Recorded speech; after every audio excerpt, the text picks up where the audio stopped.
ओम गणेशाय नमः। कार्तिक माह के कृष्ण पक्ष की एकादशी तिथि 27 अक्टूबर को सुबह 5:23 पर शुरू होगी और 28 अक्टूबर को सुबह 7:50 पर समाप्त होगी। वैष्णव समाज के अनुसार 28 अक्टूबर को रमा एकादशी मनाएंगे, अतः सामान्य जन 28 अक्टूबर को रमा एकादशी मना सकते हैं। वहीं 29 अक्टूबर को सुबह 6:31 से लेकर 8:44 के मध्य साधक पारण कर सकते हैं। इसके लिए आप स्थानीय पंचांग का सहारा भी ले सकते हैं। बोलो गणेश भगवान की जय। सनातन धर्म में एकादशी पर्व का विशेष महत्व है और इस शुभ अवसर पर मंदिरों में विशेष पूजा का आयोजन किया जाता है। साथ ही भजन कीर्तन भी किया जाता है। एकादशी तिथि पर भगवान विष्णु की पूजा करने से साधक को अमोघ फल की प्राप्ति होती है। साथ ही जीवन में व्याप्त सभी प्रकार के दुख और संकट भी दूर होते हैं।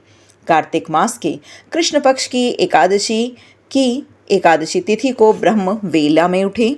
इसके बाद नित्य कर्मों से निवृत्त होने के बाद स्नान ध्यान करें। अब आचमन करके पीले रंग के वस्त्र धारण करें और सूर्य देव को जल का अर्घ्य दें। करके विधिवत भगवान विष्णु की पूजा करें। इस समय भगवान विष्णु को पीले रंग के फूल अर्पित करें और फल भी पीले रंग के ही अर्पित करें। साथ ही विष्णु चालीसा का पाठ करें और अंत में आरती अर्चना ज़रूर करें। सूर्योदय का जो समय है वो सुबह 6:30 पर है और सूर्यास्त 5:40 पर होगा। चंद्रोदय देर रात 3:36 पर यानी 29 अक्टूबर को होगा। ओम गणेशाय नमः। 28 अक्टूबर को रखा जाएगा रमा एकादशी का व्रत और इस दिन भगवान विष्णु की पूजा की जाती है और फिर उनकी कथा पढ़ी जाती है। रमा एकादशी की कथा सुनाते हुए भगवान कृष्ण ने युधिष्ठिर से कहा कि कृष्ण पक्ष की एकादशी का नाम रमा एकादशी है। इसकी कथा ऐसे प्राचीन काल में मुचुकुंद नामक एक राजा, जो कि सत्यवादी और भगवान विष्णु के परम भक्त थे। सत्यवादी राजा मुचुकुंद की एक पुत्री थी जिनका नाम चंद्रभागा था। चंद्रभागा का विवाह अन्य नगरी के राजा के पुत्र शोभन के साथ हुआ था।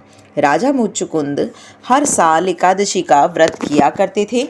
राजा के अलावा उनके राज्य के सभी लोग भी व्रत पूरे मन से रखते थे।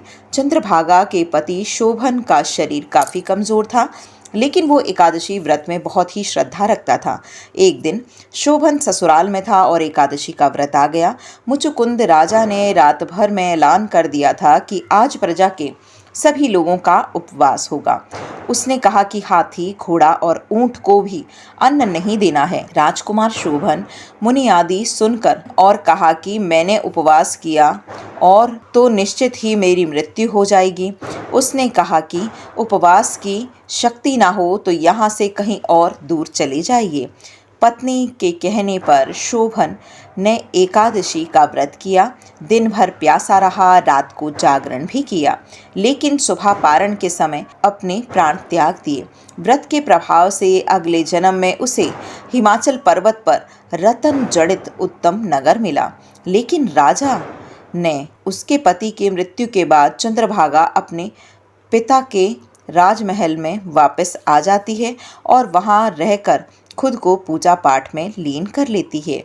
एक दिन मुचुकुंद राजा के नगर का एक साधु वहीं पहुंच जाते हैं जहां चंद्रभागा का पति राज्य किया करता था। साधु ने उससे पूछा कि इतना पुण्य कैसे मिला। इस पर शोभन ने सभी कहानी बता दी।